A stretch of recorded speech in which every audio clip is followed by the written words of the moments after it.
So, walang kami. Kumbaga ayaw lang namin pangunahan yung natulungan. Di ba? So, yung mga, ito Wala, mga, nalulungkot na ako kasi hindi na kami magkasama. Ilabas mo yung totoo. Magpakatotoo tayo. okay, game. Huwag peke. Game. Go. Sino simula?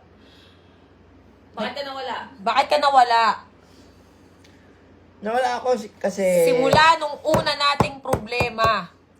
Kwento mo. Huwag mo ikwento yung kung ano yung dahilan na kasalanan mo kasi ayoko ring banggitin. Teka, kailan mo siya nawala? Anong date o ano? Yan. December 19 after Christmas party, hindi na siya umuwi. Asa kayo December 19? Hindi. Bakit? Basta kung may problema kami ni Pacboy.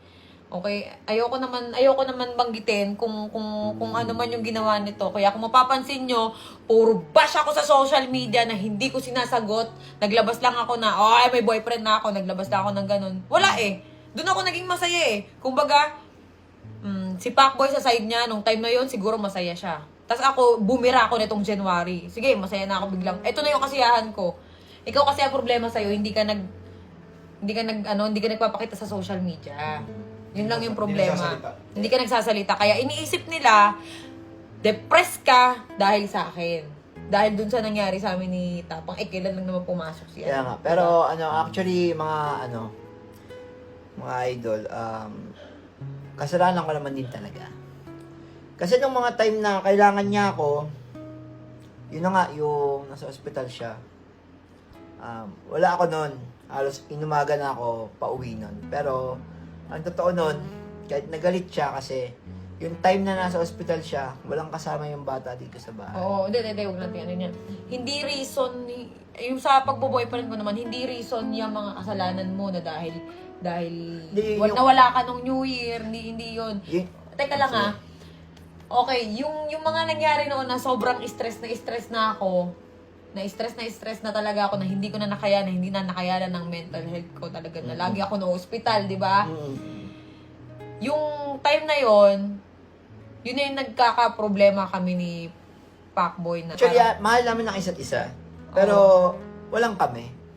Kumbaga, ayaw lang namin pangunahan yung panahon siguro. So, parang tingin namin, nagkakapaan pa kami ng ugali. Tingin ko, may naantay siya na gawin ko para mapulpil siya na sige, okay na to. Maano? Teka lang, maano? Basta yun. Nasabi ko na. Maano? Pulpil. Ano yung pulpil? Mapunan. Mapuna. Pulpil. Kumbaga, kunyari, parang may naantay siya na bagay na i-improve ko sa akin. Pero tingin niya, hindi pa niya nakikita. So, parang gano'n. So, waiting tayo doon hanggang dumating tayo sa point na hindi na kami magkasundo. Actually, may mga away kami na tago. May away din naman kami na nakikita niyo. Ngayon, kaya kami magkasama ni Kalbo. Yan, kasi para ayoko nakikita siya na ganyan, na parang nahihirapan. Kasi nung hindi na siya nagpapakita, lilinawin ko lang, nung hindi na siya nagpapakita, wala pa si Tapang noon. Wala pa sa buhay ko. Kumbaga, ayun nga, akala ko hindi na siya magpapakita, hindi siya magpaparamdam sa akin kasi ayaw mo nang umuwi, wala naman akong ginawa. Siguro, kasi masungit ako minsan sobrang strict ako sa bahay, di ba? Kaya siguro nagkaganon din to si Pacboy. Pero yung may bagay kasi siya na hindi niya talaga maiwasan, kaya sa utak ko parang sakit-sakit na parang ano bang kulang, ano bang kailangan kong gawin para itigil mo yung ganitong bagay. Parang, napagod na ako na parang yung binibigay kong love, hindi worth it. Yung binibigay kong payo, hindi tumatalab. Hindi ko na alam gagawin ko. Ngayon, may dumating sa buhay ko na parang, sige, subukan ko. Okay. Yun. Pero yung pagmamahal ko kay Pacboy, hindi nawawala yun bilang pamilya. Pero hindi mo naman ginamit talaga si Pacboy. Kasi maraming sabi, ginamit mo na si Pacboy, nagpaka-famous ka lang daw after nun. Eto ha. After mo mag-4 million, parang hindi mo na si Pacboy sa Hindi ko kasalanan kung dumami yung followers. Pero nung una pa lang, nung nakilala ko si Pacboy, nagbablog na ako. Sa YouTube ako noon. 'Di ba? Nung nag-collab kami ni Pacboy, nung nasa inyo siya, pumunta ka dito, di ba? Hindi natin expect na puputok yung vlog natin. Kwento Masyado natin ako lahat. naging masyado ako naging kampante. Yan. Siguro siguro pakiramdam ko, parang tumaas ako, lumaki ulo ko, gano'n. Pakiramdam ko parang, ay hindi ako iiwan nito, gano'n. Kumbaga, parang kayang-kaya kong kontrolin lang. Tapos lagi mo pa akong tinatakot na, aalis ako dito. Lagi mo akong Yan, ginaganon. guys. Na- Guys, yun yung totoo. Lagi mo akong tinatakot na, aalis ako dito. Kasi mabunga nga ako kapag ka nakakita ako ng yung pagpasaway siya, maingay ako eh. Kasi siguro na narindi rin. Siguro hindi ko yung mga panahon na yon, hindi ko pinahalagahan yung pagmamahal na ito. Yumabang ako. Kumbaga, Hindi ka yumabang na yung mamayabang ka, ganto ka. Hindi ka ganun. Kumbaga, naging kampante ka lang. Na, hindi ako iiwan nito. Parang ganun. Daw bibitawan nito. Kabisado mo na ako eh. Parang isang suyo ko lang dito. Ganun. Yun, masyado ka naging kampante. Ayun, gusto ko lang din mag-sorry kay Pacboy.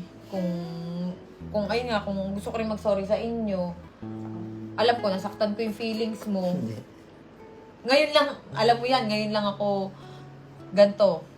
Hindi ko rin alam, parang biglang boom, biglaan eh. Siguro sa sobrang saya ko, hindi ko na namalayan na nasasaktan ko na pala si Pacboy. Hindi, pero wala ka naman sa eh.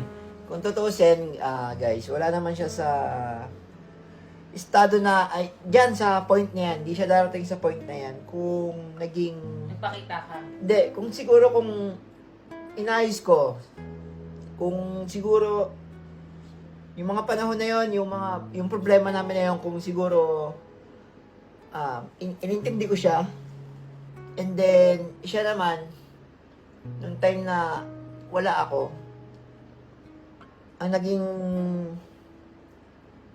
comfort zone niya is yung nandun siya sa Cebu. And siguro si Boy Tapang yun nandun, that time, na-stress siya sa akin. And, tingin ko napagod na rin siya. Naiintindi. Paulit-ulit ka noon Yun na na, napagod na siya. Napagod ka na rin. Kasi tumakbo kayo. Parang napagod ka na rin din. Hindi, Napagod. sa totoo lang. Sa totoo nung nakita ko yung live nito, kasi hindi ako nagkulang eh. Lagi kitang lagi kitang kinokontak araw-araw, di ba? Wala pa ang tapang araw-araw kitang kinokontak, nasan ka, umuwi ka. Di ba?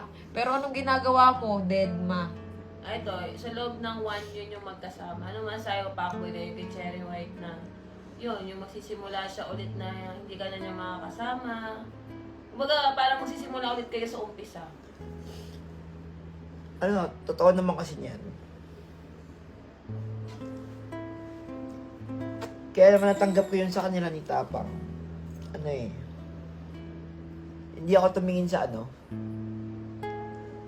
hindi ako tumingin sa galit eh. Yung naging sila. Ang tinignan ko kasi dyan, yung mga bagay na naitulong mo. Kung paano mo nabago yung isang Pacboy, kung paano mo natulungan. Di ba?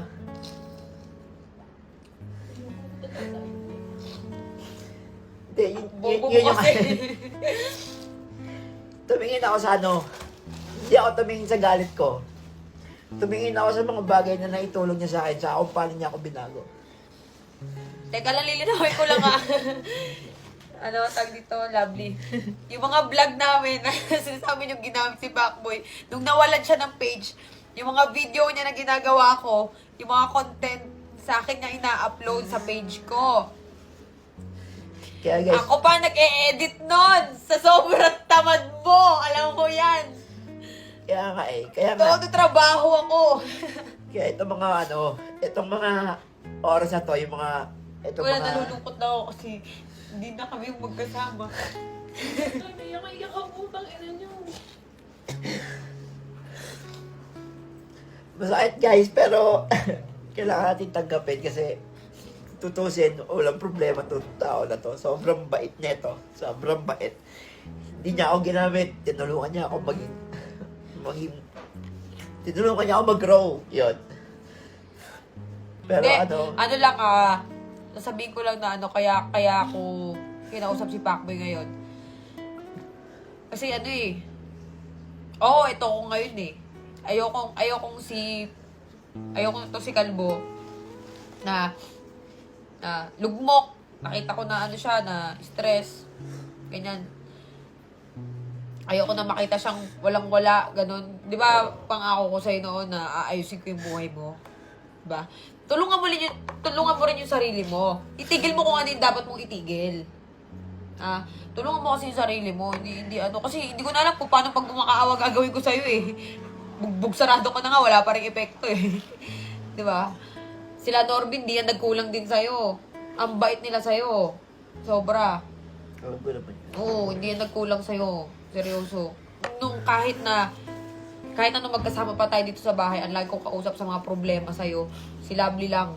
Lagi ko sinasabi sa kanya, di ba? Niyak pa nga ako. Lagi kong kausap si Lovely. Hindi ako naglalabas sa social media na ganito, may problema mo, ganito, ganyan, ganyan. Minsan gusto ko nang sabihin kung ano yung problema eh. Pero ayoko na lang banggitin kung ano talaga yung ginawa mo, kung ano yung ginagawa mo. Di ba? Para hindi naman sabihin ng ibang tao na, ay, ganito si Pacboy, ganyan. Hindi. Kung ano yung problema na lang ni Pacboy. Basta may problema, kumbaga, sa atin na lang yun. Diba? Hindi na para, ilantad pa yung ganun. May gusto ko ba bang sabihin? Ikaw, Chen, sasabihin mo Hindi, pa. wag kayong magtatakong makakasama pa ako ni Pacboy sa mga video niya. Pero wala na kaming love team. Kumbaga, puputulin na namin yun. Magiging magkasama kami bilang pamilya. Ganon para, ayaw rin namin ng magkakagalit kami. Ayaw namin ng ganon. Tutulungan pa rin kami. Tutulungan ko si Pacboy. Gusto ko magkaroon ka ng sariling bahay. Yun. Yun talaga yung goal ko. Yun yung gusto ko. Tapos ngayon sila, Kuya Norbin, si Lovely. Tutulungan ka rin yan. Hindi ka mababayaan yan. Kaya nga sabi namin sa'yo, huwag ka magpakalugmok. Bangon, di ba? Kung ano yung pagkakamali mo, siguro, ano na lang yan, aral. Pinitik ka ni Lord, na parang aral na lang yan, ganun. Di ba? Hindi natin masasabi kung ano yung mga mangyayari sa mga susunod na araw, susunod na di ba? Ikaw, ano masasabi niya sa fans niya sa Pacboy, yung talagang solid Hindi, sa sorry. Kung ano yung ginawa ko. Tapos yung dun sa mga nakita kong video, sumasayaw ako. Di ko rin expect, ba't ko nagawa yun? Wala masaya ako eh. Huwag na tayo magpaka-impokrita, ganun ako eh. Di ba? Yun na yun eh. Kumbaga, naging masaya ako. Siguro sa sobrang saya ko, hindi ko na namalayan na ang pangit na pala ng tingin ng tao sa akin. Ganun, wala eh. Yun eh. Ngayon ko lang ulit kasi naramdaman yung ganun. sobrang saya. Yung sobrang saya, nandun talaga yung saya. Masaya talaga ako. Payo ko naman kay Pacboy, kung meron mang dadating, huwag ka muna magmadali. Ako kasi, hindi ko alam kung nagmadali ba ako. Hindi ko alam. Masaya ako eh. Basta masaya ka. Yung tunay na saya yung hanapin mo. Yun. Kapag may dumating na ganun, go mo lang. Dati ko pa sinasabi sa'yo, di ba? Dati pa kami nag-uusap niyan last year. Na pag nagka-girlfriend ka, siguro nung bago ako ma-birthday, mapapansin nila, parang wala na lang. Sabi ko sa kanya rin, sabi ko rin sa'yo na kung magkaka-girlfriend ka sinasabi ko sa kanya, kung magkaka-girlfriend ka, yung talagang, hindi yung send Gcash, wag ganon. Dapat, hindi kaya nga, wag ganon. Dapat yung ikaw yung bibihisan. O ito, Dati pa yan. kung magtatanong ko Pacboy, babaong ka na ulit, magbablog ka na ba? Magbablog na to. Papahinga lang ng konti. Pahinga lang siya ng bawi-bawi muna. Tapos magbablog ka na ulit. Diba? So may chance ba mag-meet si Boy Tapang sa si Pacboy? Hindi mo nasa ngayon yan. Hindi, ikaw ba? Hindi, di ba? Kilala ko to. Hindi to. So signing off na ba ang Pacboy? Oo. Kumbaga parang ako, nalulungkot ako. Pero gusto ko na rin kasi magpakatotoo. nahihirapan din ako dun sa ginagawa natin. Na pag nag-vlog tayo, wala nang feelings, hindi katulad noon eh. Hindi katulad noon eh. Na pag nag-vlog tayo, pag nag-vlog tayo na itong mga nakaraan, pagkatapos ng video, ay, wala na. Higa na, edit na ako. Ang ganun. Diba? Mas maganda yung totoo. Yung totoo. Pero si Paboy, pwede pang dumalaw dito kung sakali. Ay, oo, hindi. Kasi ano niya, love na love niya si Mikey. Oo, si Pacboy, eto, hindi ko to pipigilan pumunta dito sa bahay kasi naging pamilya ko na to. Mahal na mahal nito yung anak ko. Hindi kita pipigilan pagdating dyan kay Mikey. Tsaka mahal siya ng anak ko. Diba? Yun lang. Hindi kasi yan nangyari kasi nakakatampo kay Paboy sa totoo lang. Kung may problema siya, sa iba siya tumatakbo. Eh kami naman tong dito lang. Bukas naman yung gate. Hindi, kasi- Sarado mo lang pag bumalik. Eh kasi yung point ko doon, hindi ako tumatakbo sa inyo. Kasi andun pa rin yung yung hiya. Ba't maiiya ka? Nahiya ako sa part na pakiramdam ko iniwan ko kayo that time. Hindi. Naiya ka lang na yung mag-grow kasi hindi ka naman papabayaan doon kung hindi ko nakikita nag-grow ka kay Cherry White eh. Noong una talaga, doubt talaga ako kay Cherry White, no? Di ba? Alam mo yon. Pero nung nakita namin si Paco yung maayos yung buhay, gumaganda yung pananamit niya, yung parang, hindi na siya parang sidekick lang ni Norby. Kumbaga, nakikilala siya sa ibang character. Doon ko na talaga na si Cherry White na mabuti talaga yung hangarin niya kay Pacboy. So, Hindi, tsaka malaki talaga respeto ko kay Pacboy. Alam niya yan. Alam niya yan. Alam niya, ang laki ng respeto ko dyan. So, kaya hindi ako nagsasalita gano'n sa mga interview, yung mga vlog. Kasi nga, ako talaga kausap ni Cherry White sa mga problema niya kay Pacboy. Yun, nagbibigay kami ng advice. So, kaya nagpunta kami mag-asawa dito, sinama namin si Pacboy para nga may closure. Kumbaga, maliwanagan yung mga fans nyo. Kasi nga, ikaw nababash ka, kilala naman kita, practical ka tao. Si Pacboy, mabait din naman. So, sabi ko nga kay Norby, meron na sila isang bagay na hindi nila napagkasunduan. Kaya, ganun nangyari. Hindi, alam nyo totoo lang Pacboy, anong sinasabi ko sa'yo? Wala pang tapang. Noon pa lang na parang suko na ako, Pacboy, ayoko nang mag-vlog, stress na ako. Di ba? Gusto ko nang huminto noon talaga. Alam mo yan? Kasi nga sobrang sakit mo sa ulo. Hindi ko na talaga alam kung paano kita bibigilan. Gusto ko na talaga huminto. Pero parang sinasabi na, ay, andito pa yung opportunity. Sige lang. Na parang, sige, bangon pa. Parang hindi na kinakaya ng ng utak ko. Kaya nung nakaraan, sunod-sunod na yung nangyayari. Parang nawawalan na ako ng pag-asa, ganun. Eto nga, parang, bigla na lang ako sumaya ng ganun kabilis. Mga taong kumausap sa akin. Baga, ano na yan, way na yan siguro ni Lord. Na sabi nga, pinagtagpo kayo pero hindi kinadhana. So, yun na yun. Ikaw, titanong mo, ikaw, Bes, babalik ka na ba ako? Baga, Yung tatanong si Paboy ko, Paboy, tanggap mo naman kung ano yung maging desisyon ng dalawa ni Cherry White. Oo, tanggap ko naman at alam ko naman na lahat mali ko naman talaga lahat yun. hindi mo naman di man. Hindi, actually, wala naman talaga siya sa point na yan Actually mo, ina-actually mo pa eh. Di ba? Hindi, wala ka talaga sa, Actually, sa kalinalagyan mo na yan ngayon. Kung ginawa ko sana ng kung itinama ko sana yung mga pagkakamali. Pero, syempre, yun nga, sinasabi ko kanina, siguro napagod ako, intindihin ka, at ikaw ay napagod. Teka lang, may napagod comment ka rin. pa. Inagaw daw ako sa'yo. Hindi po niya ako inagaw. Ay, hindi po siya inagaw sa akin. Kasi, wala ko talagang kami. Yan ang totoo. Ang sakit. Hindi, wala silang label pero nagmamahalan silang dalawa. Yun. Minalaman yung isa't isa nung wala kaming ganon dahil ayaw namin pangunahan yung panahon. Hindi, Pacboy, ito. Ano masabi mo? Ito na yung last na... Ito ba yung last video natin? Hindi. Tingnan kasi. Hindi, magiging ano pa rin tayo. Hindi ko masasabi. Magiging magkasama tayo sa video pero hindi na katulad noon. Okay? Tulungan natin si Pacboy. Yes. Oo, tutulungan ko yan si Pacboy. Akin lang Hindi ko bebigay ang pera mo. Beten ko talaga. Kahit ano mangyari, ay dele ko talaga ibigay. Yeah, akin na naman.